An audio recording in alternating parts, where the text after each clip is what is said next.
CM ಸಿದ್ದರಾಮಯ್ಯನವರ ವಿರುದ್ಧ ರಾಜಕೀಯ ಪಿತೂರಿ ನಡೆದಿದೆ. ಪಾಪ ಆ ಹೆಣ್ಣು ಮಗಳಾಗ್ಲಿ ಸಿಎಂ ಆಗ್ಲಿ ಯಾವುದೇ ತಪ್ಪನ್ನ ಮಾಡಿಲ್ಲ. ಮುಡಾ ಆಸ್ತಿ ಮುಟ್ಟುಗೋಲು ವಿಚಾರಕ್ಕೆ ಸಂಬಂಧಪಟ್ಟಂತೆ ಡಿಸಿಎಂ ಡಿಕೆ ಶಿವಕುಮಾರ್ ಅವರು ಕಿಡಿಕಾರಿದ್ದಾರೆ. ಸಿಎಂ ಸಿದ್ದರಾಮಯ್ಯನವರ ವಿರುದ್ಧ ರಾಜಕೀಯವಾಗಿ ಪಿತೂರಿ ನಡೀತಾ ಇದೆ.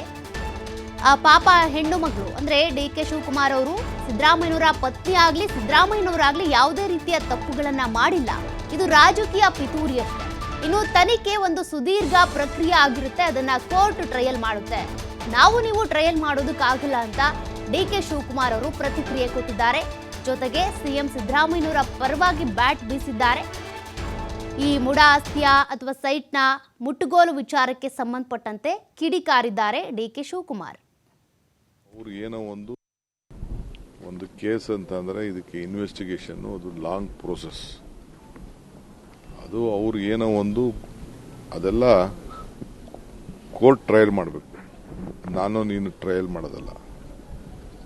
ನನಗಾಗಲಿ ನಿಮ್ಗಾಗಲಿ ಟ್ರಯಲ್ ಮಾಡೋಕ್ಕೆ ಅವಕಾಶ ಇಲ್ಲ. ನಾನು ಇಡಿ ಕೇಸ್ನ ದಿನ ಬೆಳಗ್ಗೆ ಬಡ್ದಾಡ್ತಾ ಇರೋನು. ನಾನು ಅದ್ರ ಬಗ್ಗೆ ಹೆಚ್ಚಿಗೆಯನ್ನು ಮಾತಾಡಕ್ಕೆ ಬರಲ್ಲ.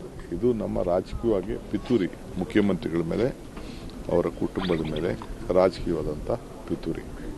ಪಾಪ ಹೆಣ್ಮಗಳಾಗಲಿ ಮುಖ್ಯಮಂತ್ರಿಗಳಾಗಲಿ ಯಾವ ಪಾತ್ರನೂ ಇಲ್ಲ. ಇನ್ನೇನು ಸ್ಪಷ್ಟಪಡಿಸ್ತಾ ಇದ್ದೀನಿ, ಈಗೂ ಸ್ಪಷ್ಟಪಡಿಸ್ತಾ ಇದ್ದೀನಿ. ಆ ವಿಚಾರ ಬಿಡಿ, ರಾಜ್ಯದ ವಿಚಾರ.